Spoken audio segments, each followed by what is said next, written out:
sholat yang keempat qiraatul fatihati, yaitu membaca surat Al-Fatihah.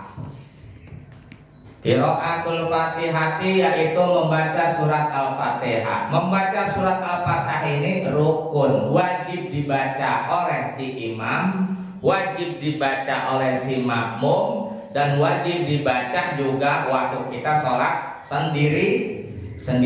Kagak ada kata ya enggak baca sholat enggak baca surat Al-Fatihah waktu sholat, baik sholat wajib, fardu ataupun sholat baca surat Al-Fatihah semuanya wajib, kagak boleh ditinggalin. Kalau baca Fatihah ditinggalin, sholatnya kagak sah. Lalu bagaimana kalau nggak bisa baca surat Al-Fatihah? Waduh, nggak bisa baca Fatihah nih. Saya nggak hafal surat Al-Fatihah, ya boleh dikte. Ya. Jadi ada orang di samping apa namanya itu? Bacain, kita ngikutin dia.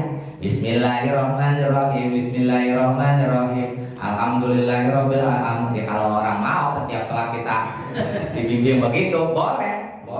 Iya, boleh. Kita misalnya nggak hafal ini, waduh, ya harus kita ini bimbing, ya boleh ikutin begitu. Ya. Kalau dia mau begitu, lebor-borok ya. Kalau nggak bisa begitu, nggak hafal, boleh lihat mushaf. Sekarang tuh banyak tuh masjid mushaf yang gede buat begitu, iya, boleh kita bacanya begitu. Bismillahirrahmanirrahim, Alhamdulillahirabbil alamin, begitu nggak apa-apa ya. Kita pengen baca Fatihah boleh. Nah kalau nggak bisa sama sekali bagaimana? Diganti dengan ayat Al-Quran yang lain dengan jumlah bilangan ayat sama dengan Al-Fatihah, walaupun ayatnya boleh nutur-nutur. Kita ambil nih dari surat Al-Baqarah Alif Lam Mim, dari Yasin 1 Yasin udah 2 ayat itu gitu ya. Dari surat yang lain Shad bertiga ayat, ambil yang ini aja bisa-bisa kita begitu. Iya, ikhlas. Sampai ikhlas kul huwallahu ahad. Allah ayat 3 tuh. 3 sama 3 6, 3 tambah 1 lagi. Boleh. Ya boleh begitu. Iya. Boleh begitu. Nutur ayat misalnya begitu. Waduh nggak bisa apa nih. Ini kan ilmu harus tahu. Kalau itu juga nggak bisa, ya boleh diganti dengan zikir. Tapi zikirnya jumlahnya 7. Ya jikir saya bisa subhanallah, walhamdulillah, wala ilaha illallah, wallahu akbar, wala haula wala quwata illa billah. Baru 5, ditambah lagi 2. Ini nggak cukup. Kan subhanallah 1, walhamdulillah 2, wala ilaha illallah 3, wallahu akbar 4, wala haula wala quwata illa billah. Baru 5, nggak sah. Ditambahin lagi apa? Nambahin lagi. Oh masya Allah. Tambahin masya Allah. Baru 6. Enggak cukup juga. Harus 7. Mencakup seperti 7 ayat surat Al-Fatihah. Oh ditambahin lagi apa ya? Wa malam biasa. Atau insya Allah. Ya apa aja pikiran yang bisa ya. Sampai 7. Sampai 7. Masyaallah, insyaallah. Iya, pokoknya tambah-tambahin lah gitu ya, sampai 7 kalimat zikir. Boleh. Kalau zikir juga nggak bisa, boro-boro zikir apaan ya? Ya udah doa boleh. Misalnya Allahumma gfirli warhamni gitu. Atau doa minta yang lain-lain, Rabbi gfirli wali walidayya boleh. Lebih ringan lah doa, nggak bisa pakai bahasa Arab, boleh pakai bahasa Indonesia. Ya Allah ampuni dosa saya, ya Allah rahmati saya. Lah minta istri juga boleh, ya Allah kasih saya istri yang cakep kayak raya. Gitu boleh.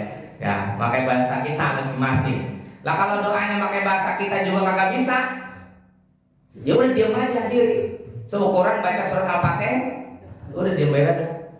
Ya udah gitu diam aja. Seukuran lama baca surat Al-Fatihah. Seperti itu urutannya. Kalau Al-Fatihah dari bisa sampai kagak bisa karena rukun. Tetap walaupun nggak bisa apa-apa diem ya. Diemnya seperti kita baca surat Al-Fatihah lamanya. karena rukun. Selesai bahas surat Al-Fatihah.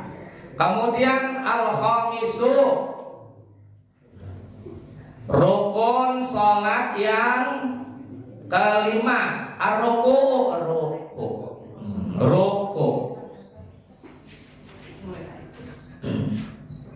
Apa itu ruku?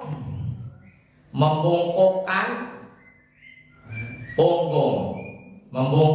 punggung, kemudian pundak dan kepala sambil kedua telapak tangan pas ada di lutut, pas ada di dengkul. Begini. Seandainya dia enggak begini, ya, maka begitu enggak sah rukunya. Mesti begini, di dengkul, pas di dengkul. Tidak di bawah di dengkul, tidak juga di atas Yang namanya ruku begitu, membungkukkan punggung, pundak lehernya sama kepala lurus sambil kedua telapak tangan kanan dan kiri ada di atas dengkul sini, genggam dengkul. Pengertian ruku begitu, jadi mesti lurus. Itu ruku paling sempurna ya. Itu ruku paling sempurna. Sehingga sempurnanya ruku itu harus melakukan 4 hal begitu. Ini kalau mau ruku sempurna harus melakukan 4 hal. Yang pertama itu meluruskan punggung disini kan ya? Kemudian pundak, leher, sama kepala kudu lurus. Itu ruku yang sempurna. Dia lurus begini, nggak boleh begitu, nggak boleh dongak begini, pokoknya lurus. Ini mah ruku sempurna banget, sangat ruku sempurna begitu. Yang kedua, menegakkan lutut itu tegak. Dia tegak, nggak boleh lututnya kita dirinya sambil begini atau begitu. Pokoknya tegak lututnya. Yang ketiga, kedua telapak tangan kanan dan kiri menggenggam lutut, menggenggam lututnya digenggam, gitu. Posisi 90 derajat. Iya, pokoknya begitu dah.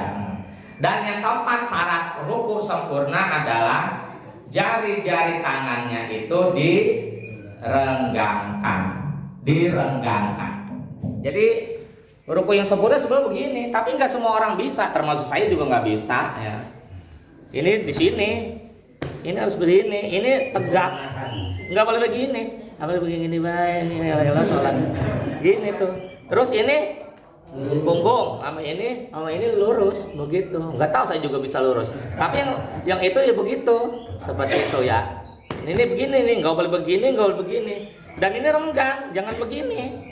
Itu ruku yang sempurna begitu, yang disebut dengan ruku seperti itu ya. Dan minimalnya sekurang-kurangnya ruku itu yang penting kedua telapak tangan kita itu genggam lutut. Kalau udah genggam lutut namanya udah ruku. Kita udah berusaha punggung, pundak sama kepala lurus, udah berusaha walaupun pada akhirnya kagak lurus. Iya, nggak apa-apa. Itu seorang udah disebut juga ruku. Itu ruku seperti itu tuh. Dan ketika ruku disunahin baca tasbih subhana rabbiyal azimi wa bihamdi. Sekurang-kurangnya cuma 1 kali. Kalau mau sholat cepat ya berarti tasbihnya 1 kali. Subhana rabbiyal azimi wa bihamdi. Allahu akbar. Iya, Allah itu sekali aja dibacanya udah. Ini imam cepat amat tetap tasbih 3 kali. Sekurang-kurangnya tasbih cuma sekali. Gitu. Sunnahnya 3 kali. Subhanallahil azim wa bihamdi, subhanallahil azim wa bihamdi, subhanallahil azim wa bihamdi. Gitu, ya.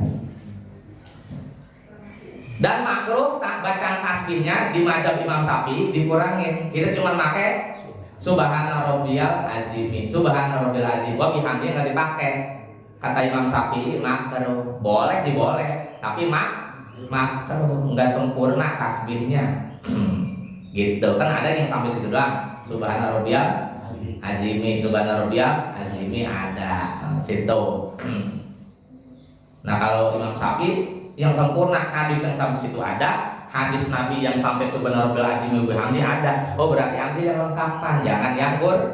Kalau Imam Syafi'i yang begitu, ya bukan, ya boleh pakai ini boleh. Kalau Imam Syafi'i pasti diambil, oh Nabi ini ada yang sempurna, berarti yang sempurna. Kalau dikurangin boleh, tapi makruh aja gitu. Kemudian bacaan tasbih yang paling sempurna 5 kali sampai 11 kali. Iya. Makanya kalau ada imam ruku yang lama begitu ya. Ya lama kayak di Madinah gitu, makin lamain, itu bacanya dilebihin dari 3 kali. Diambil 5 kali sampai 11 kali. Iya subhanallahil azim, subhanallahil sempurnanya 5 kali sampai 11 kali. Jadi kalau ada di Mekah ada lamaan rukunya, itu bacanya dilewatin dari 3. Jangan kita habis 3 melongo baik. Memang bacaannya kayak beda sama kita. Sebenarnya itu cuma lamain gitu. Iya kan, kalau belum aja misalnya bingung. Ya jadi ya. Lama ya benar begitu jamaah. Lama ya tadi rukunya sini mah. Bacanya apa? Bukan bacanya apa. Belum ngajinya belum tuntas nanti. Sebenarnya sama subhana rabbil azim begitu. Cuman bacanya dilebihin dari 3, 5 sampai 11. Iya, kalau udah tahu mah enak-enak baik gitu ya. Itu tuh begitu tuh, ini rukun sholat yang kelima. Kemudian rukun sholat yang ke-6. Mana nih? As-sadisu, rukun sholat yang ke-6, atumakninatu fihi, bertomaknina pada saat ruku. Atumakninatu fihi, bertomaknina pada saat ruku. Dan tomaknina itu sekurang-kurangnya adalah posisi seluruh badan kita saat ruku itu tenang. Apa itu tenang? Tenang, jangan nguget Kalau ngoget gerak-gerak baik, itu namanya enggak tomaknina. Lagi ruku, sama lagi ruku gini. Niat jam gitu. Kan ada banyak orang gitu. Jadi ininya posisinya dia nggak begini, ya itu namanya enggak tomaknin, menyalahi rukun sholat yang ke-6. Jadi tenang, paling sedikit tenangnya dengan bacaan subhanallah tuh begitu tuh. Jangan sampai gerak-gerak baik. Wallahu a'lam bishawab. Nanti dilanjut rukun sholat yang ke-7 ya, sampai 6 aja, dikit-dikit yang penting. Iya, keterangannya jelas, paham daripada langsung banyak-banyak agak dapat.